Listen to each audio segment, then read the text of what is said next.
기도하고 하나님이 주신 말씀 나누도록 하겠습니다. 기도하겠습니다.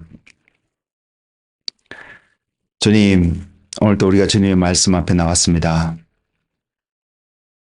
주님, 우리에게 듣는 귀와 깨닫는 마음을 허락하여 주셔서 주의 음성이 들려지는 이 시간이 되도록 인도하여 주시고, 듣는 것에서 만족하는 것이 아니라 주님께서 오늘 저에게 전하게 하신 말씀처럼 듣는 것이 또한 믿음과 결부되어져서 하나님과 함께하는 삶이 될 수 있도록, 주님과 동행하는 삶의 은혜가 넘칠 수 있도록 성령님 역사하여 주옵소서. 주님 말씀하여 주옵소서. 예수님 이름으로 기도되었습니다. 여러분, 성경을 가지고 계시면 히브리서입니다. 히브리서 4장 1절과 2절 말씀에서 시작하겠습니다. 히브리서 4장 1절과 2절입니다.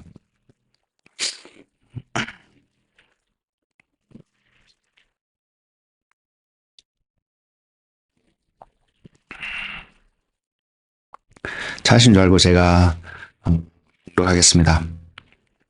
그러므로 우리는 두려워할지니 그의 안식에 들어갈 약속이 남아있을지라도 너희 중에는 혹 이르지 못할 자가 있을까 함이라. 그들과 같이 우리도 복음 전함을 받은 자이나 들은 바 그 말씀이 그들에게 유익하지 못한 것은 듣는 자가 믿음과 결부시키지 아니함이라. 아멘.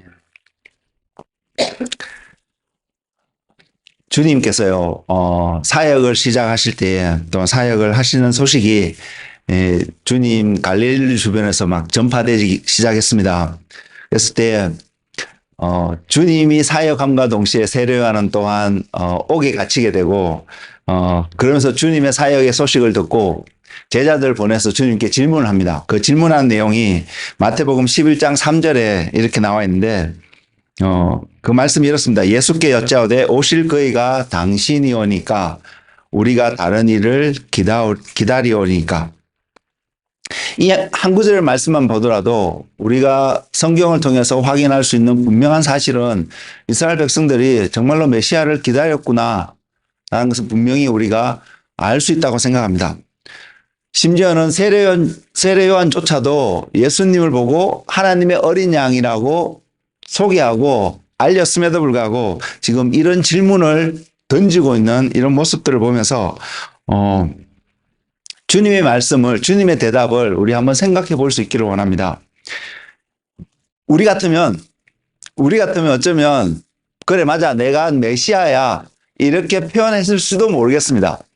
근데 예수님께서는 직접적으로 예수님 자신이 메시아라는 것을 그 질문하는 세례요한의 제자들에게 또한 주변 사람들에게 직접적으로 이렇게 말씀하지는 않으셨습니다.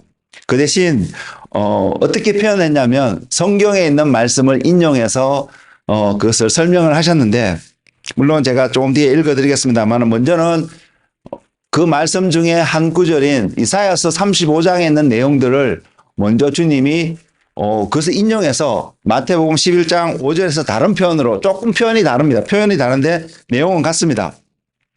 이사야서 35장 1절과 2절 말씀을 보면 이렇게 기록하고 있습니다. 광야와 메마른 땅이 기뻐하며 사막이 백합화와 같이 피어 즐거워하며 무성하게 피어 기쁜 노래로 즐거워하며 레바논의 영광과 갈멜과 샤론의 아름다움을 얻을 것이라. 그들이 여호와의 영광 곧 우리 하나님의 아름다움을 보리라.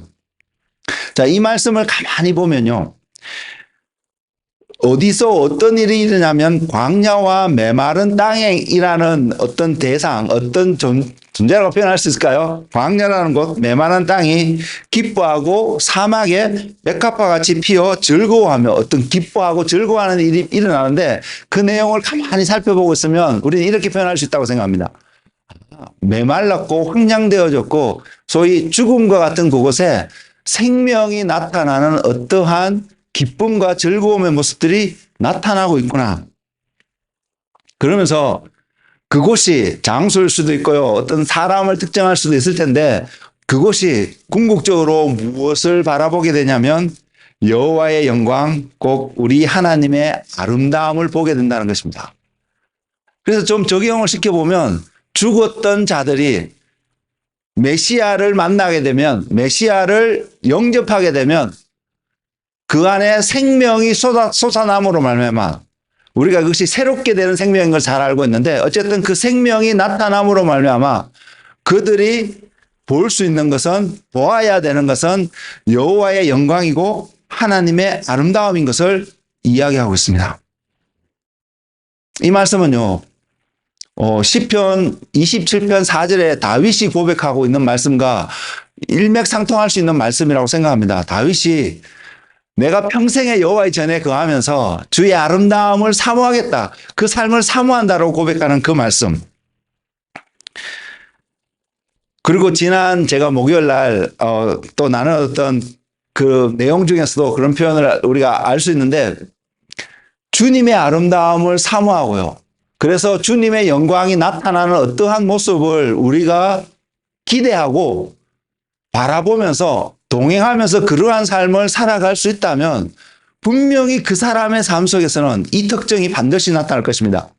그것이 뭐냐면 주님이 그 사람의 삶을 다스리고 있음을 분명히 표현되어질 거라고 생각합니다. 결국은 우리 이런 표현할 수 있다고 생각합니다. 어떻게 뭐냐면 주님이 저와 여러분의 삶을 다스리면 우리 입장에서는 주님의 아름다움을 반드시 보게 되며 그 주님의 아름다움은 주님의 영광의 모습으로 우리에게 표현되어지고 나타나게 될 것을요. 우리가 알 수 있게 될 것을요. 결국 저와 여러분이 주님의 아름다움을 보기를 원하고 주님의 영광을 맛보고 우리는 이 땅에서는 육신 갖고 있을 때는 온전한 주님의 영광은 보지 못할 거라고 생각합니다. 왜? 완전히 이루어질 하나님의 나라, 주님이 다시 오시고 완전히 통치하시게 되는 그 나라가 이 땅 가운데 이루어질 때 그때 또는 우리가 죽어서 천국이라는 곳에 가게 됐을 때 바라보게 된 그 하나님의 온전한 영광이 육신을 입고 이 땅에 살아가는 곳에서는 맛보는 것으로 경험하는 것으로 표현될 수 있을지 모르겠지만 그때에 있을 것을 온전히 경험하지 못할 수도 있다고 생각합니다. 그럼에도 불구하고 하나님은 우리를 그런 자리에 부르셨고 초대하고 있으며 우리로 하여금 하나님의 아름다움을 주님의 영광을 사모하게끔 만드셨다는 사실을 우리는 기억할 수 있기를 소망합니다. 그래서 우리가 믿음 생활을 한다는 것은 이 땅에서 신앙생활을 하고 있다는 것은 바로 궁극적으로 그 주님을 보기를 위해서요. 아름답다고 표현되어 줄 수밖에 없는 그 주님, 영광스러운 오늘 찬양 가운데도 있었지만 천사들도 하나님을 찬양할 때 거룩하다고 찬양하고 영광스러운 주님을 찬양하는 그 모습을 우리는 황홀할 수도 있는 어떤 그 모습을 소망하면서 살아가는 우리의 삶이 되기를 주님의 이름으로 축복을 드립니다. 이사야 35장에서도 분명히 그 하나님의 영광의 아름다움을 예언하였습니다. 그리고 그것을 주님께서 인용을 하셨는데 약간은 표현을 살짝은 다르게 표현하고 있는 것을 볼 수 있습니다. 그것이 마태복음 11장 5절인데요.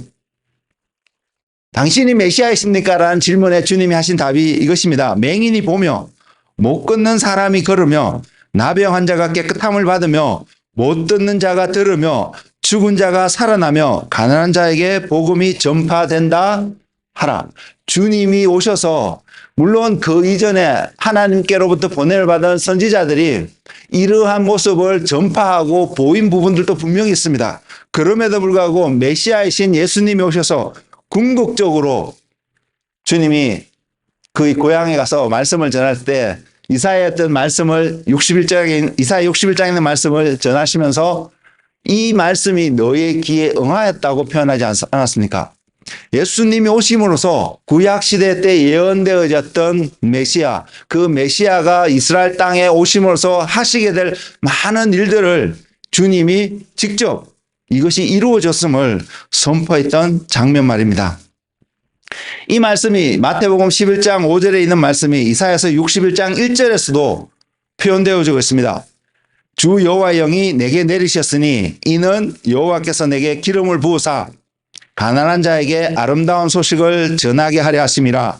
나를 보내사 마음이 상한 자를 고치며 포로된 자에게 자유를 갇힌 자에게 노임을 선포하며.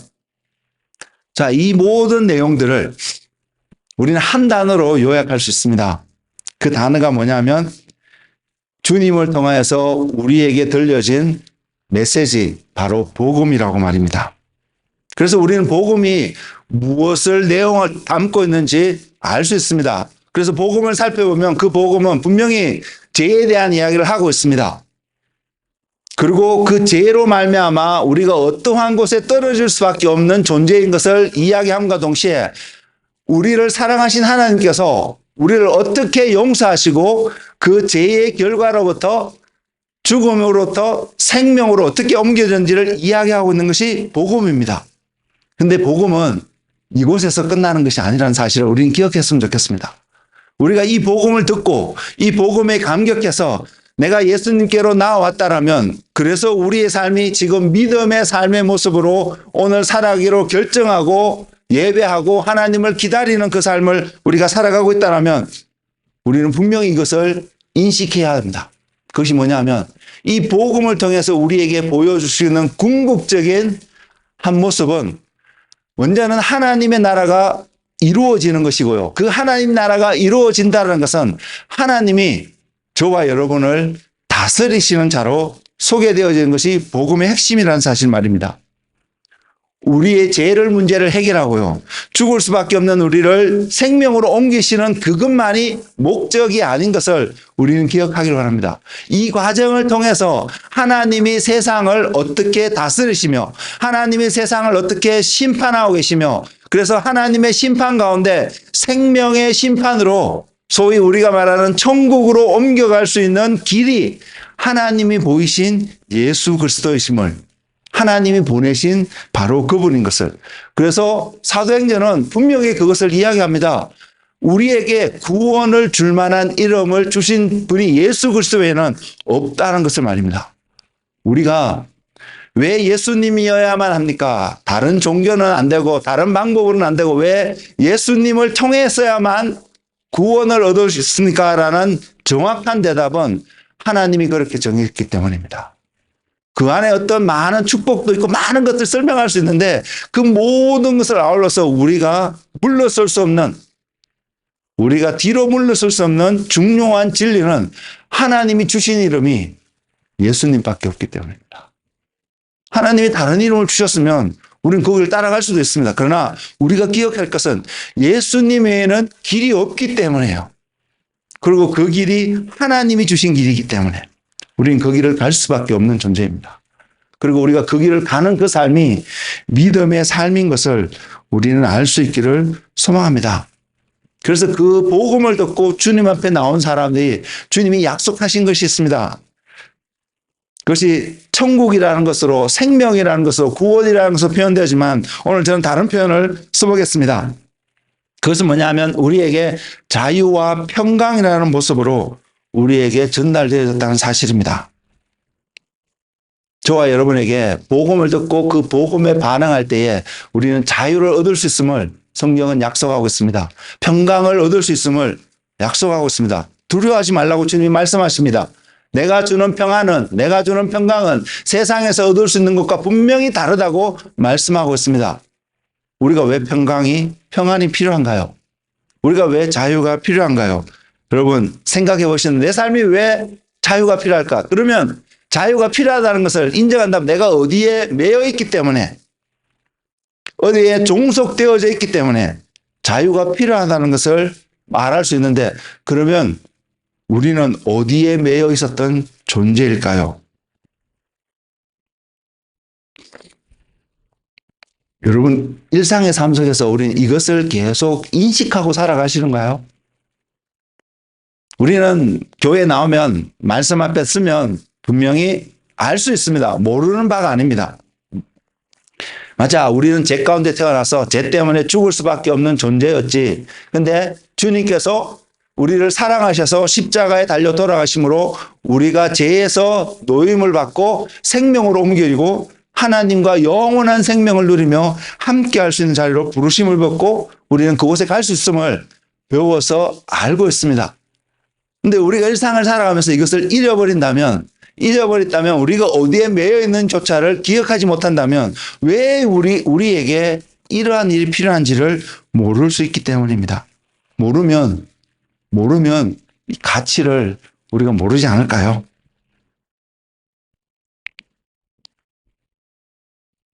이런 상황 속에서요. 예수님께서 메시아로 오셨음을 마태복음 맹인이 보며 못 걷는 사람이 걷으며 나병 환자가 깨끗함을 받으며 이런 모습으로 설명을 하고 있는데 이 대화의 내용이 여기서 끝나는 것이 아니더라고요. 계속해서 보면 요한의 제자들과 예수님과의 그 대화의 그 내용의 끝부분에 가서 조금은 납득하기 힘든 어떤 표현들을 하고 있습니다. 그 표현들이 뭐냐면 마태복음 11장 15절에서 17절 말씀인데 메시아를 기다리고요. 예수님이 메시아인 것을 확인하러 온 사람들에게 주님이 전하시는 또는 그 주변에 함께 그 이야기를 듣고 있던 사람들에게 전하는 주님의 말씀이라고 보여집니다. 그 말씀이 마태복음 11장 15절에서 17절 말씀인데 이렇습니다. 귀 있는 자는 들을지어다.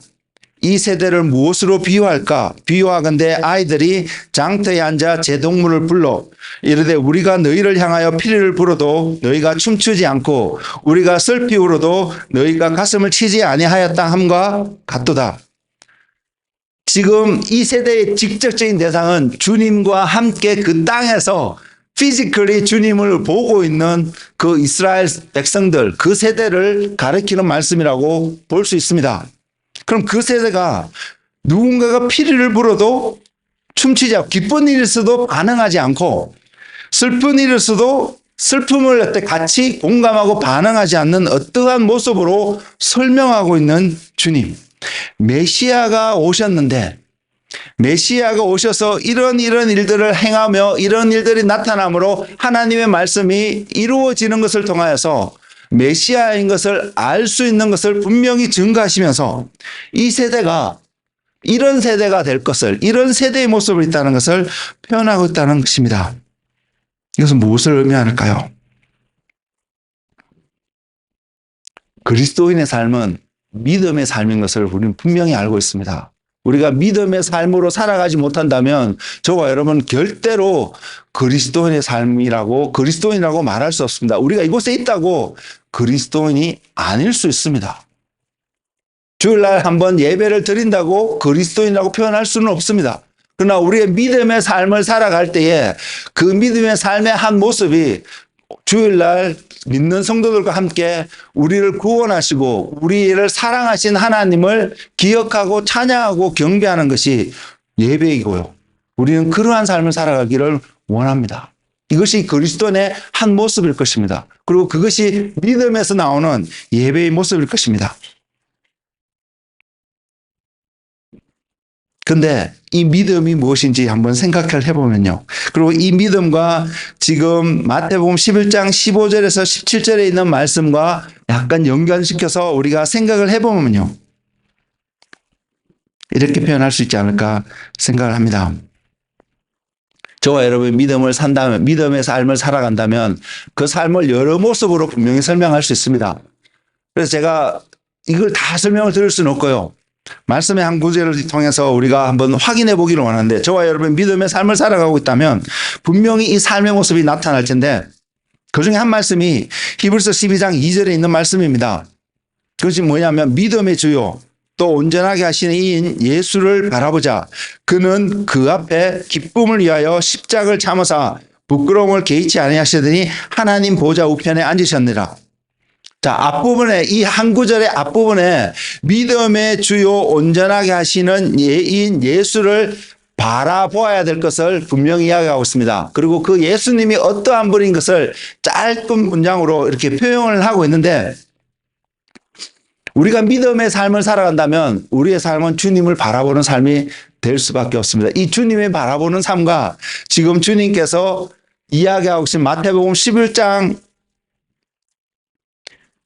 15절에서 17절의 삶 모습하고 어떻게 연관이 되어질 수 있는지 제가 조금 설명을 드려보겠습니다. 우리가 주님을 보든 안 보든 우리가 주님을 믿든 안 믿든 지금 이 시대에 오늘날을 살아온 우리에게 명확한 하나의 진리는 예수님은 하나님 우편에 앉아 계시다는 사실입니다. 그 믿음의 삶을 살아가는 사람은 이것을 볼 수밖에 없음을 또는 보아야 됨을 성경은 명령하고 권면하고 있는데요. 하나님 보좌 우편에 계신 예수님을 본다는 것이 저와 여러분에게 어떤 의미로 다가오고 있나요? 주님의 주님의 어떤 영광스러운 모습을 우리에게 그냥 보이기 위해서 우리로 하여금 믿음의 주이신 예수님을 바라보는, 그리고 우리 육신 눈으로 이거 볼 수 있는 부분이 아니잖아요. 그렇기 때문에 우리는 영의 눈으로 봐야 되고, 이것은 믿음으로밖에는 설명할 수 없는 한 과정이고 한 결매고 열매인 것을 알 수 있는데, 믿음의 눈으로 예수님을 바라볼 때 하나님 우편에 계신 예수님을 본다는 것은 바로 저와 여러분의 이 메시지를 던지고 있다고 저는 믿습니다. 그것이 뭐냐면 주님이 여러분을, 저를 다스리는 분이라는 것을요. 여러분 예수님을 믿을 때에 예수님이 나의 구주, 구원하시는 분뿐만 아니라 나의 왕이심을 고백하는 것을 포함하고 있다는 사실을 우리는 잊지 않았으면 좋겠습니다. 그분이 저와 여러분의 왕이라는 것입니다. 왕이시면, 그분이 왕이시면 그 왕이신 그분의 뜻이 우리의 삶 가운데 이루어지는 삶을 살아갈 때에 저와 여러분 믿음의 삶을 산다고 고백할 수 있지 않을까요? 결국 믿음은 내가 무엇을 믿고 있습니다 라고 고백하는 것으로 끝나는 것이 아니라요, 우리가 믿는다면, 우리가 그 믿음의 어떤 모습을 삶을 살아간다면 그것은 이 단어로 반드시 표현되어질 것입니다. 그것은 뭐냐면 순종입니다.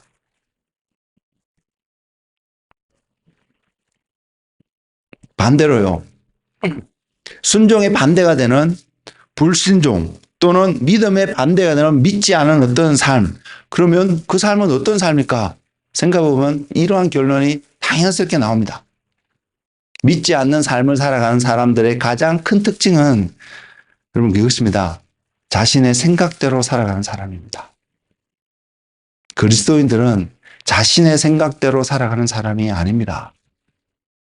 그리스도인들은 믿음으로 순종의 삶을 살아가려고 한다면 우리의 생각으로 살아갈 수 있는 존재가 아니기 때문에 우리는 우리의 왕이신, 우리의 주인이신 그분의 생각이 무엇인지 먼저는 관심을 쏟아야 합니다.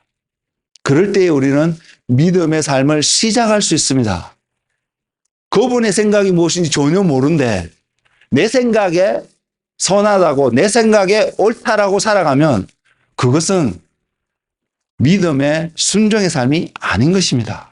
그래서 우리의 신앙의 가장 기초는 바로 예수 그리스도가 누구인가를 고백하는 그 삶에서 시작될 수밖에 없는데, 그 고백은 예수님이 나를 다스리시는 분이십니다. 예수님이 나의 왕이십니다. 그 예수님 앞에 내 자신을 온전히 의탁하는 삶을 살아가는 그 삶이 믿음이고 순종의 삶이요. 그럼 오늘 제가 설명하고 있는 마태복음 11장의 말씀에 들어가서 피를 부르는 소리가 들린다면, 그래서 그 소리에 순종하는 어떤 삶의 모습을 살아간다면 우리는 그게 기뻐하고 즐거워하는 모습이 있어야 될 것입니다. 반대로요, 슬퍼하는 소리가 들린다면 같이 슬퍼하고 하는 모습이 있어야 될 것입니다. 근데 주님께서 그 세대를 향하여서 피를 불어도 기뻐하지 않고 슬픈 어떤 이야기를 전해도 슬퍼하지 않는 세대라는 것은 믿음과 관계없이 살아가는 한 세대의 모습을 표현하고 있지 않을까요? 만일 우리가 이러한 태도로 오늘 이 땅에서 살아가고 있다면 주님을 보고 싶어도 보지 못할 것입니다. 왜? 그 태도는 믿음의 태도가 아닐 테니까요. 그리고 믿음은 그분의 생각이 무엇인지, 그분이 무엇을 말씀하시는지 듣는 데서 시작될 수밖에 없기 때문에요. 주일날 말씀을 듣는 것도, 또 어떤 유튜브를 통해서 말씀을 듣는 것도, 또한 성경을 읽는 것도, 기도의 삶을 통하여서도 그 모든 것의 출발점은 하나님이 저와 여러분에게 오늘 무엇을 말씀하시고 계신가에 관심을 기울이기 원하기 때문에요. 그리고 그분의 말씀 가운데 우리가 반응하는 삶이 믿음의 삶이고 순종의 삶이기 때문에요. 그래서 주님이 그런 말씀을 하셨습니다. 사람이 떡으로만 사는 것이 아니라 여호와의 입에서 나오는 모든 말씀으로요. 그 말씀이 어떠한 모습이든 간에 우리가 말씀하신 하나님께 우리가 집중하지 않고 관심을 기울이지 않으면 저와 여러분이 그분의 말씀을 들을 수 있을까요? 그래서 우리가 그분의 말씀을 듣게 되고, 그래서 우리가 그분을 바라보는 삶을 살아간다면 저와 여러분에게는 이 삶의 모습이 반드시 나타나라고 믿습니다. 그것이 뭐냐면 주님을 경외하고 두려워하는 삶이요. 오늘날 우리 교회가, 오늘날 우리 삶 속에서 안 그래야 되는 걸 너무나 잘 아는데도 알게 모르게 자꾸 보면 이러한 모습들이 나타나는 것을 보는데, 그것이 뭐냐면 하나님을 경외하는 모습들이 우리 안에 너무 없어지지 않았을까요?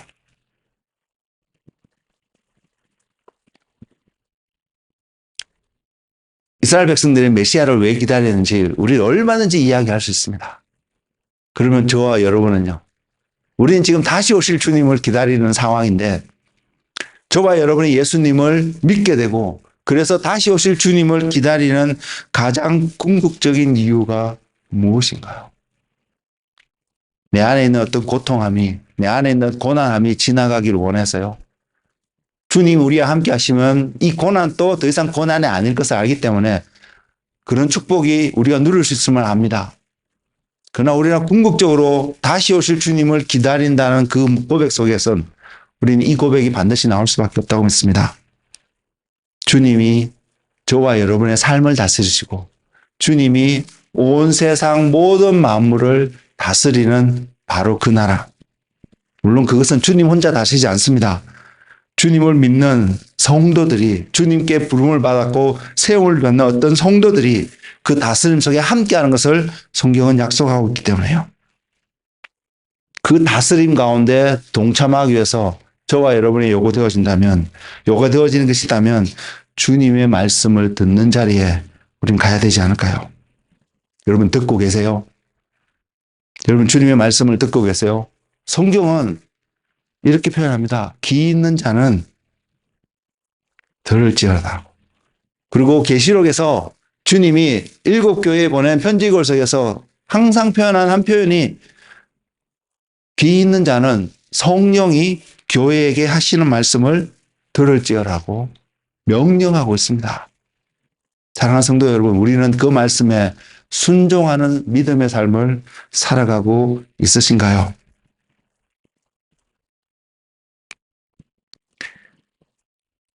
빌립보서에서 사도 바울이 예수님의 순종을 이렇게 표현하고 있습니다. 죽기까지 복종하셨다고요. 이 죽음은 그냥 십자가의 죽음 자체를 말씀하시기 위해서 표현한 표현만은 아니라고 저는 생각합니다.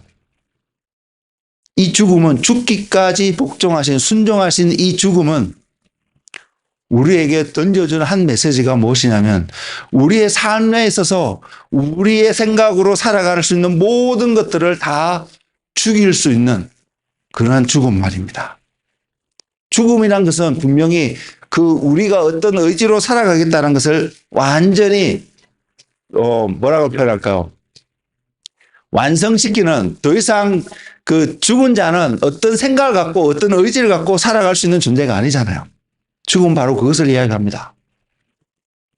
우리는 그렇게 죽어야 하는 존재입니다. 그렇지 않으면 우리는 여전히 우리 안에 어떤 것이 살아서 순종의 모습을 이야기하면서 믿음을 이야기하면서 전혀 믿음과 관계없는 삶을 살아갈 수 있는 존재가 될 수 있음을 성경에 놀랍게 이것을 표현하고 있는데 조금 이따가 제가 살짝 설명을 드리겠습니다.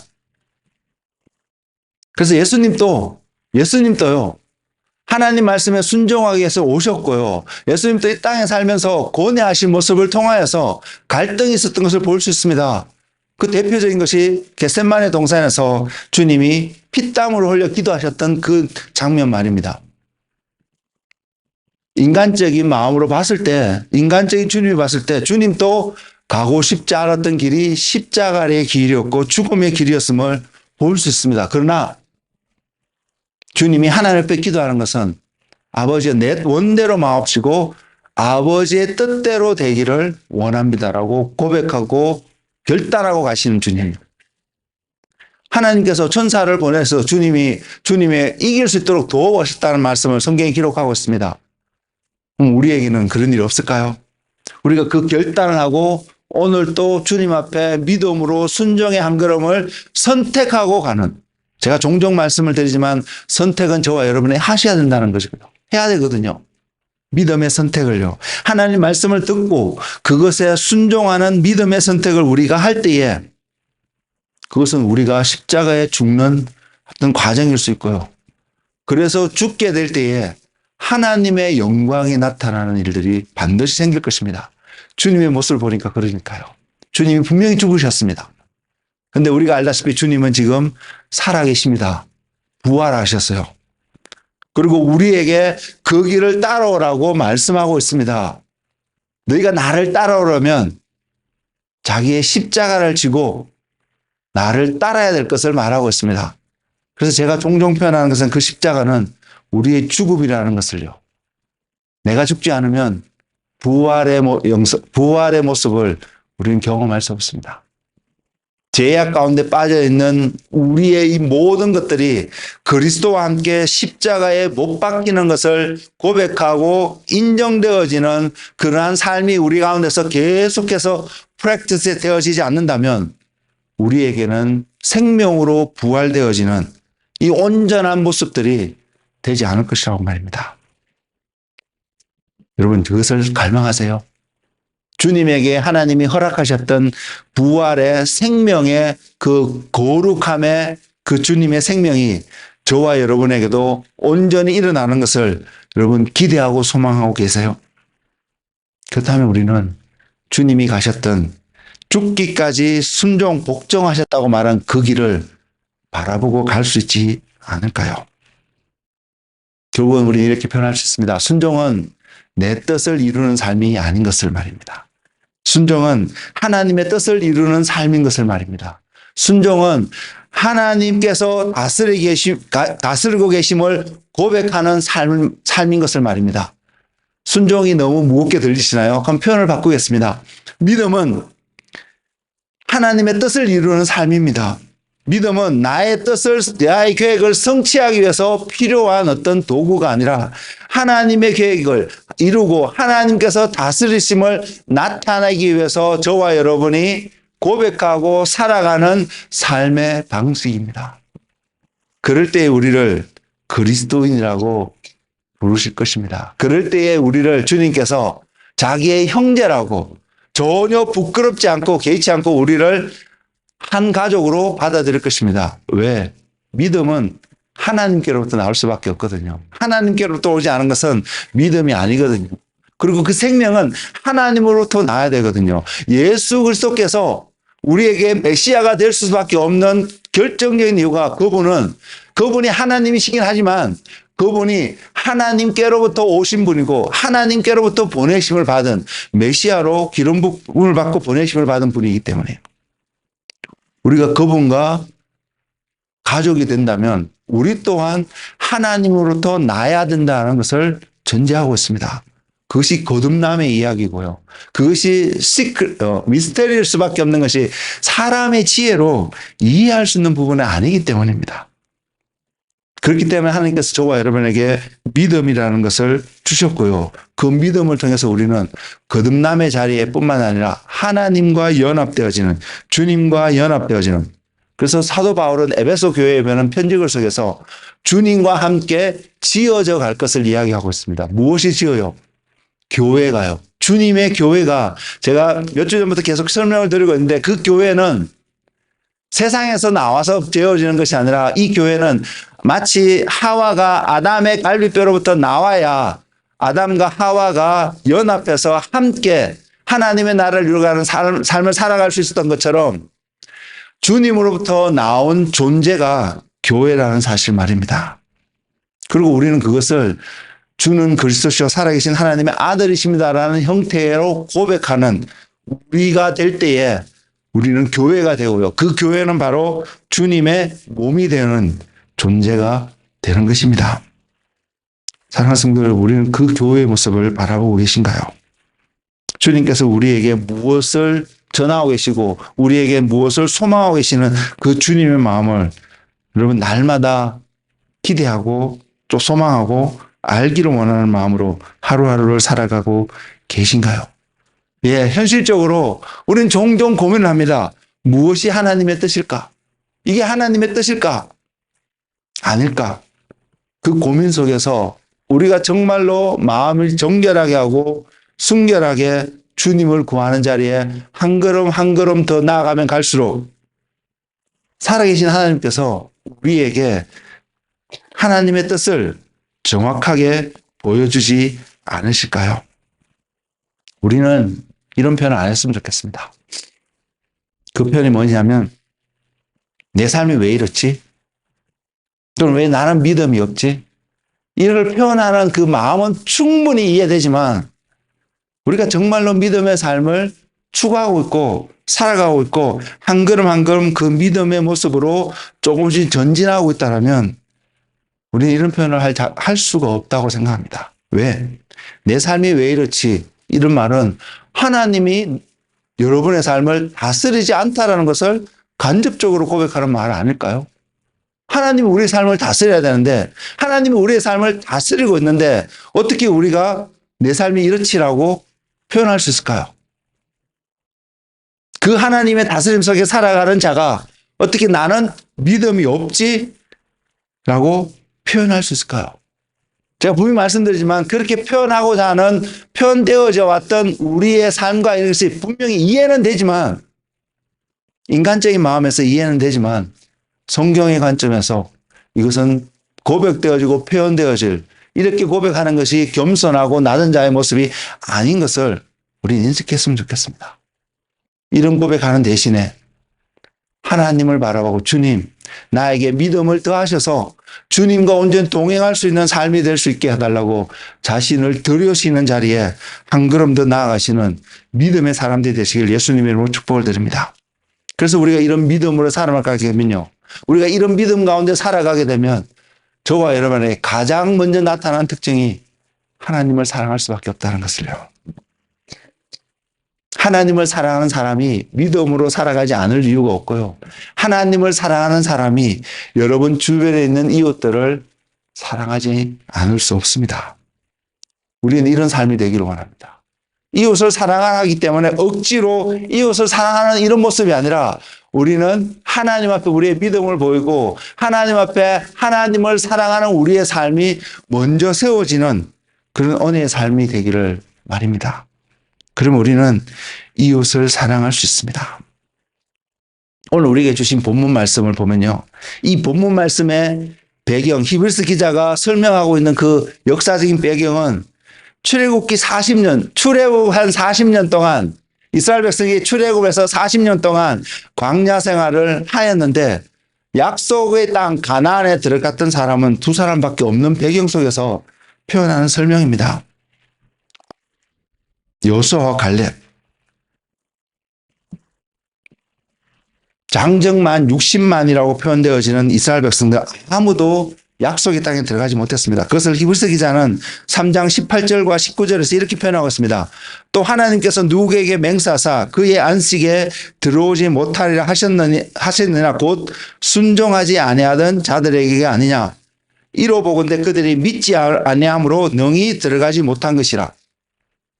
제가 가끔씩 표현하지만 인류가 살아왔던 시대 속에서 역사 속에서 이스라엘 백성들이 출애굽해서 광야 시간에 길었던 40년 기간 동안 경험한 하나님의 그 놀라운 그 역사, 그거보다도 더 크게 역사를 경험하는 일이 아마 없지 않을까 이런 생각을 하거든요. 놀라운 하나님의 인도하심을 경험한 그 세대가 두 사람 빼고는 아무도 들어가지 못했는데 그것을 성경이 뭐라고 증가하냐면 믿지 못함으로 들어가지 못했다라고 이야기한다는 것입니다. 그러면 우리들은요. 우리들은 이 경고의 말씀에 자유로울 수 있을까요? 그러면서 이야기합니다. 그러므로 우리는 두려워할지니 그의 안식에 들어갈 약속이 남아있을지라도 저와 여러분 그 약속을 가지고 있지 않나요? 그리고 우리는 그 자리에 들어가기를 소망하고 있지 않나요? 너희 중에 혹 이르지 못할 자가 있을까 함이라. 무엇을 두려워할까요? 내가 혹시 그곳에 가지 못할까? 안식의 자리에 들어가지 못할까? 이것을 두려워해야 될까요? 아닙니다. 이것을 두려워하면 여러분은 벌써 잘못된 길 가운데 들어가는 것입니다. 우리가 두려워할 것은 바로 몸과 영혼을 죽이는 그 하나님 말입니다. 다른 말을 표현하면 우리 삶 속에서 나타나야 될 믿음의 한 모습이 하나님을 경외하는 모습인 것을요. 우리는 이것을 기억했으면 좋겠습니다. 세상은 우리로 하여금 하나님을 기억하고 하나님을 경외하는 것을 불가능하게끔 자꾸 우리를 유혹할 것입니다. 근데 우리는 하나님을 기억하는 것을 선택하는 믿음의 사람들이 되시기를 주님의 이름으로 축복을 드립니다. 무엇이 복음입니까? 히브리서 4장 2절에서 표현한 것처럼 저와 여러분은 복음을 들은 자입니다. 그 복음을 제가 오늘 여러분에게 표현하는 복음의 한 모습은 하나님께서 저와 여러분을 다스린다는 것입니다. 우리는 그 다스림 속에 거하는 것을 기뻐하는 자일까요? 우리가 그 기뻐하는 자이면 하나님의 말씀 가운데 듣고 순종하는 모습이 우리 안에 반드시 나타날 것입니다. 사랑하는 성도 여러분, 우리 자신을 하나님 앞에서, 말씀 앞에서 한번 점검해보는 그런 시간이 되었으면 좋겠습니다. 그래서 4장 2절에서 표현하고 있는 것처럼 그들과 같이 우리도 복음 전함을 받은 자이나 들은 바 그 말씀이 그들에게 유익하지 못한 것은 듣는 자가 믿음과 결부시 지키지 아니함이라. 이런 어리석은 자리에 빠지는 자가 아니라 믿음과 결부시켜서 믿음과 연결시켜서 하나님을 신뢰함으로 하나님을 바라봄으로 하나님 앞에 나아가는 하나님과 동행하는 삶이 여러분의 삶이 되시기를 주님의 이름으로 축복을 드립니다. 생각해 보십시오. 왜 믿음과 결부시키지 못할까? 세상이 여러분 가운데, 우리 가운데 너무 많이 들어와 있기 때문이 아닌가요? 하나님의 생각보다 나의 생각이 너무 많이 우리 가운데 들어와 있기 때문이 아닌가요? 우리는 이런 표현을 합니다. 아담이 선악과를 따먹게 되므로 우리 모두가 죄 가운데 태어날 수밖에 없다는 것을. 이것은 팩트이고 또한 진리입니다. 사실입니다. 그래서 우리가 아담을 블레임할 수 있을까요? 저와 여러분은요. 아담이 무엇을 보았나요? 하나님의 형상으로 지음을 받은 바로 그 사람이 동상 중앙에 있는 나무를 보았습니다. 저 이때까지요. 이 말씀을 가볍게 좀 지나간 부분이 있었던 것 같은데 오늘 말씀을 준비하면서 하나님께서 새로운 깨달음을 주셨습니다. 그래서 뭐냐면 너무 단순한데 어떻게 이걸 생각하지 못했지? 라고 생각하는 게 뭐냐면 동산 중앙에 두 그루의 나무가 있었습니다. 성경은 분명히 이야기하고 있습니다. 선악을 알게 하는 나무와 생명나무가. 근데 어떻게 두 그루가 존재할 수 있지? 이것이 생각이 나더라고요. 우리가 아는 세상의 이치, 물리학적으로요.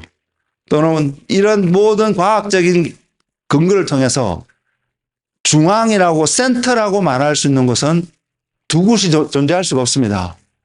두 장소가 센터가 될 수 없습니다. 센터가 될 수 있는 것은 한 곳입니다. 그러면 그 한 곳에 무엇이 놓여있던 그 놓여있는 어떤 그것이 중앙에 있는 것입니다. 그리고 그곳에 두 가지가 존재할 수 없습니다. 전혀 다른, 소위 말해서 전혀 다른 두 뿌리를 가진 두 나무가 한 곳에 중앙에 존재할 수가 없다는 것입니다.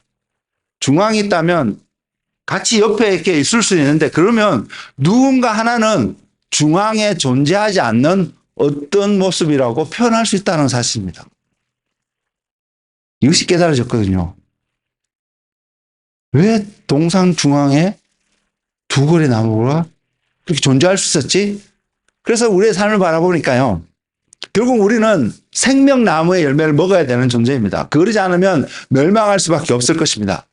근데 동상 중앙에 두 그루의 나무가 있다는 것은 우리가 중앙에 있는 생명나무를 예수님을 바라보려고 할 때에 우리에게 동시에 선악을 알게 한 나무를 볼 수 있는 찬스가 그곳에 있음을 깨달으셨습니다. 우리의 마음은 예수님을 이야기 들었기 때문에 알기 때문에 이제는 예수님과 함께 할 거야. 이렇게 이 땅에서 육신 가운데 살아가고 싶은 마음이 분명히 있겠지만 그럼에도 불구하고 우리 안에 선악을 알게 하는 나무의 모습이 보일 수 있다는 사실입니다. 그러면서 깨달아지는 것은 선악을 알게 한 나무를 보느냐 안 보느냐, 생명나무의 나무를 보느냐 안 보느냐, 그보다 중요한 것은 내가 그것을 볼 때에 나는 무엇을 선택하는 사람일까? 여러분 무엇을 선택할 수 있을까요? 중앙을 보아야 되기 때문에, 예수님을 봐야 되기 때문에 예수님을 바라보는데, 그 예수님을 바라본과 동시에 그 예수님으로부터 시야를 놓치게 하는, 그것도 한가운데 선악을 알게 한 나무가 보일 수 있다는 사실요.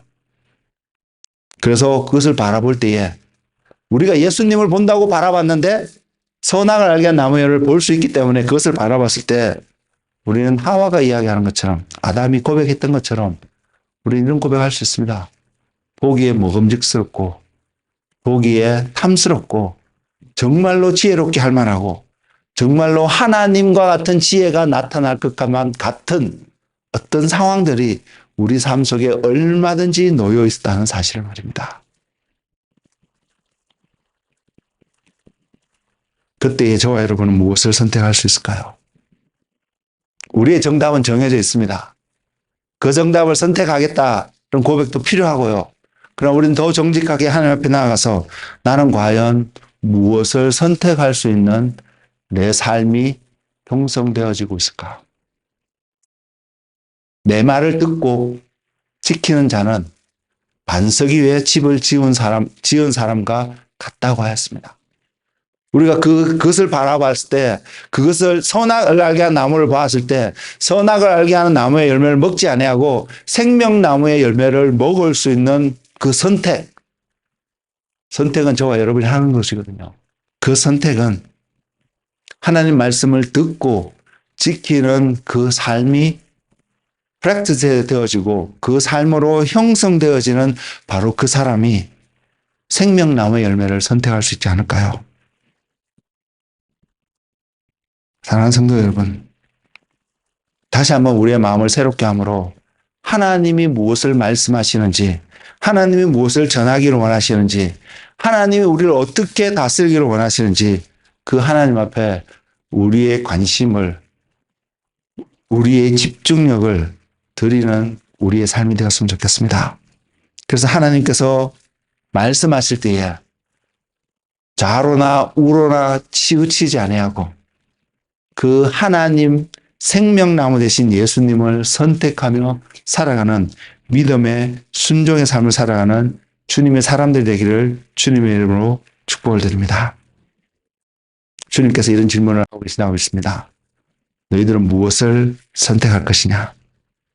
하늘인가 땅인가요? 기도하겠습니다.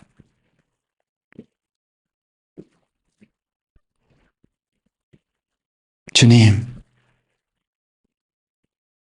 우리의 삶 속에 어떠한 일이 있어도 주님을 바라볼 수 있는 용기와 결단과 힘을 허락하셔서 믿음으로 주를 보게 하시고 믿음으로 주님과 동행하게 하시고 순종함으로 주님과 함께하는, 주님과 함께 지어져 가는 주님의 몸된 교회가 되게 하여 주옵소서. 우리의 모습을 바라보면서 나는 할 수 있어, 내 힘으로 하려고 하는 우리의 모습이 아니라 하나님께 의지함으로, 하나님의 능력으로, 주님께서도 이 땅에 오셔서 하나님이셨지만 이 땅에 오셨을 때 하나님의 영이 주님과 함께함으로, 하나님께서 성령을 물 붓듯이 주님께 부어주심으로 하나님의 뜻을 선포하고 하나님의 뜻을 이루게끔, 하나님께서 다스리는 나라가 어떠한 나라이겠끔 보이신 주님의 삶처럼 주님, 우리도 주님을 의지함으로 주님께서 약속하신 성령과 동행하는 그 삶을 통하여서 우리 눈앞에 선악과가 보인다 할지라도요, 주님, 생명나무를 보고 생명나무를 선택하는 그 자리에 가는 믿음의 사람이 될 수 있도록 주장하여 주옵소서. 주님, 다스려 주시옵소서. 정말 우리가 몸과 마음과 뜻과 정성을 다해서 하나님께서 다스리는 나의 삶이 될 수 있게 해달라고 기도하며 몸부림치는 믿음의 사람들이 될 수 있도록 주님 축복하여 주옵소서. 감사하고 예수님의 이름으로 기도드렸습니다.